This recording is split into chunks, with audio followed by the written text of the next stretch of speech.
Assalamualaikum warahmatullahi wabarakatuh. Perkenalkan, nama saya Brett Christian Kusuma, NIM 132211043. Pada kesempatan kali ini akan menjelaskan jawaban saya pada ujian tengah semester II 2240 Sistem Multimedia. Jadi untuk soal pertama, Andi membeli TV dengan layar OLED 4K atau 4K itu dengan subsampling 420 dan bitrate yang ditanyakan adalah bitrate yang diperlukan supaya layar dapat menampilkan video dengan refresh rate 60 fps. Jadi ini jawabannya. Diketahui resolusi 4K. Nah, pada soal ini tidak diberi informasi secara spesifik berapa pixel untuk 4K ini. Namun dari beberapa sumber, Wikipedia dan lain-lain menjelaskan bahwa untuk 4K tipe UHD yang paling common atau sering itu menggunakan konfigurasi 3840 kali 2160 pixel. Nah, jadi ini untuk horizontal dan ini untuk vertikalnya. Maka jika frame berbentuk persegi panjang, kita bisa kalikan 3840 kali 2160 yaitu 8.294.400 pixel per frame. Dengan subsampling 420 dan 60 fps atau 60 frame per second, maka bitrate yang diperlukan bisa kita turunkan dari subsampling 420, ini YCBCR, Y ini luminance tidak akan berubah, akan tetap selalu 8 bit. Kemudian CB itu untuk subsampling 420 dia akan di sampling untuk bagian sini saja. Jadi dua di atas, kemudian untuk yang ke bawahnya 0, maka hanya diambil satu nilai saja. Jadi 420 itu akan berbentuk seperti ini untuk CB dan CR-nya. Kemudian jika ditambahkan semua maka 8 tambah 2 tambah 2 dari 18 bit. Nah, untuk total bit per frame itu tadi satu frame-nya ada 8.294.400 pixel. Satu pixelnya ada 12 bit. Maka satu frame itu ada 90, tinggal dikalikan aja 8.294.400 pixel dikalikan dengan 12 bit, maka dihasilkan 99.532.800 bit.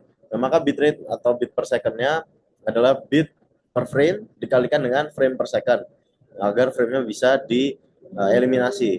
Kemudian 60, karena diberikan informasi bahwa 60 frame per second, maka tinggal dikalikan saja 99 juta sekian ini dikalikan dengan 60, ini dapatkan 5.971 bit per second. Maka jika disederhanakan bisa didapatkan 5,972 megabit per second. Nah, untuk soal nomor 2, buatlah data string 5 karakter, nama depan Anda ditambahkan dengan STI/STITB, kemudian dibuat tabel frekuensi dan lain-lain. Ini ada 10. Yang pertama, untuk nama saya sendiri Bright Christian Kusuma, nama depan saya Bright, diambil 5 karakter pertama BRIGH, kemudian STI, STI, ITB. Nah, pertama ditentukan dulu frekuensi untuk setiap karakternya, dan kemudian diurutkan menjadi sebuah tabel karakter frekuensi.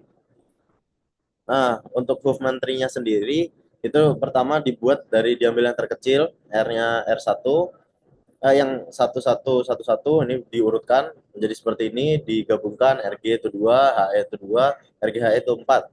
Kemudian ambil yang lebih besar frekuensinya untuk yang frekuensi 2, itu ada B dan S, B itu 2, S 2, maka digabungkan jadi BS itu 4, atau itu untuk tiap leaf-nya, dan digabungkan semuanya RGHE, kemudian untuk BS, digabungkan semua karena ini 4, 4.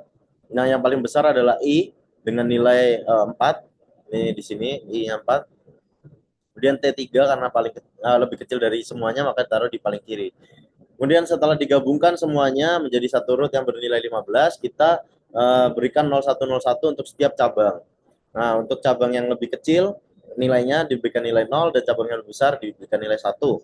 Nah, kode biner Huffman bisa diturunkan bisa diurutkan saja untuk karakter I, misal di sini I, maka root berangkat dari root 1 1 dapatkan I, maka binernya adalah 11, T 0 0 didapatkan T, dan seterusnya. Nah, mungkin contohnya di sini H 01 0110, dari sini 0 1 1 0 itu dapatkan H. Ini untuk tabel kode biner. Kemudian rata-rata panjang bit itu frekuensi dikali panjang kode dibagi total frekuensinya, maka 50 dibagi nah ini bisa kita buat tabel dulu. untuk karakter terhadap biner, kemudian digabungkan dengan tabel frekuensi juga. Nah, frekuensi ini dikali panjang kode, jika 11 maka panjang kodenya 2. Nah, kemudian jika 0101 maka panjang kodenya 4, dan ini semua dikalikan satu tabelnya menjadi frekuensi kali panjang kode. Jika ini semua ditotal nilainya 50, dan frekuensi jika semuanya ditotal nilai 15, maka jika dibagi 50 per 15 itu 3,33 bit per karakter, atau sederhanakan jadi 3 bit per karakter. Nah, ukuran total bit untuk 1000 karakter tinggal dikalikan saja, 3,33 kali 1000 itu 3333 bit. Kemudian rasio kompresi tinggal dibagi aja, 8000 bit untuk 1000 karakter. Dia kita pakai 8 bit per karakter, ya seharusnya 8 bit. Kemudian ukuran kompresinya 3333 bit untuk 1000 karakter, maka tinggal dihitung 3333 dibagi 8000 dikali 100%, yaitu 41,66%. Nah, jika maka kompresi yang terjadi itu 58,33%, karena dikurangi gitu. Kemudian untuk keuntungan Huffman coding sendiri, dia lossless, jadi tidak ada data yang hilang. Encoding dan decoding hasilnya akan sama persis. Kemudian sederhana dalam implementasinya karena tidak seribet coding-coding atau jenis kompresi lainnya.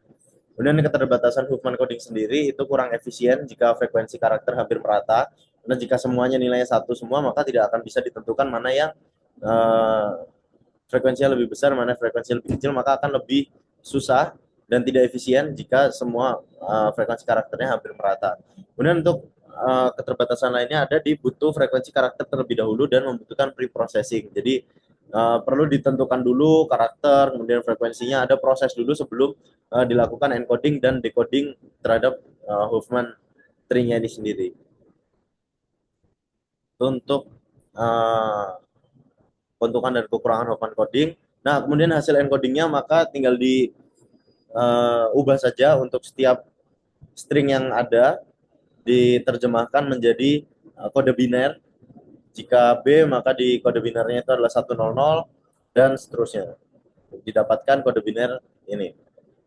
Tahapan decoding itu dimulai dari akar Huffman tree, kemudian dibaca bitnya satu per satu, bergerak ke kiri untuk nilai 0 dan ke kanan untuk nilai 1, kembali ke akar atau root jika sudah decode sebuah karakter. Jika berhasil decode sebuah karakter, maka kembali ke root untuk memulai cabang yang selanjutnya.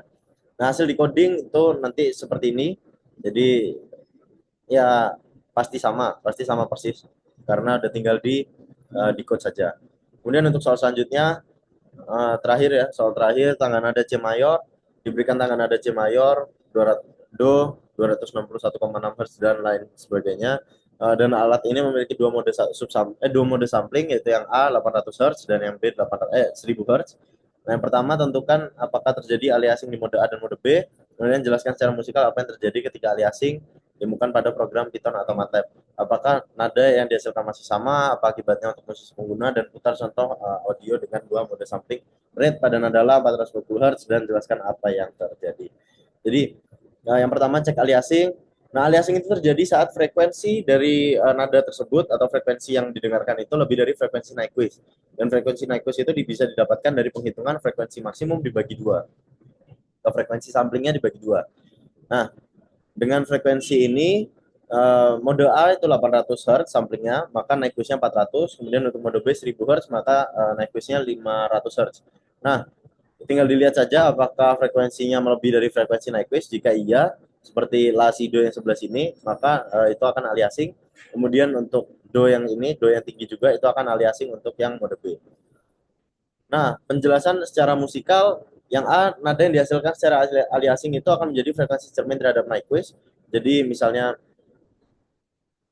nadanya La 440 Hz, maka pada mode A yang didengarkan itu akan dari hasil perhitungan yaitu 360 Hz. Bukan 400 lagi karena ada aliasing itu tadi. Nah, untuk mode B 1000 Hz, maka yang didengarkan akan sama persis, masih 440 Hz juga dengan nada yang sama karena frekuensi samplingnya benar gitu, lebih besar, frekuensi Nyquistnya lebih besar daripada frekuensi nada yang didengarkan.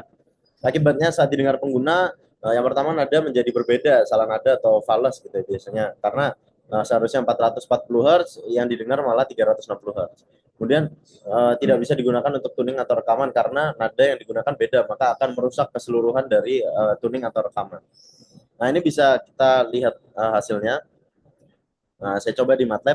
Jadi jika saya coba tadi menggunakan 440 Hz dan 800 dan 1000, itu nadanya terlalu rendah, tidak bisa muncul di MATLAB, saya tidak terdengar karena speaker laptop saya tidak support sampai nada serendah itu. Nah, tapi saya coba kalikan 10, bisa didengarkan seperti ini. Nah, nada yang pertama itu nada pada mode A, jadi aliasingnya terjadi, maka nadanya itu lebih rendah dari seharusnya, bisa kita sesuai perhitungan yang tadi 360 terhadap 440. Kemudian untuk yang sampling 1000 Hz untuk mode B itu benar, nadanya yang terdengar sesuai dengan nada aslinya atau lebih yang 440 Hz itu. Nah, ini hasil dikali 10, jadi memang nadanya lebih tinggi, tapi bisa kita lihat perbedaannya dan membuktikan teori aliasing itu benar. Oke, sekian dari saya. Wassalamualaikum warahmatullahi wabarakatuh. Terima kasih.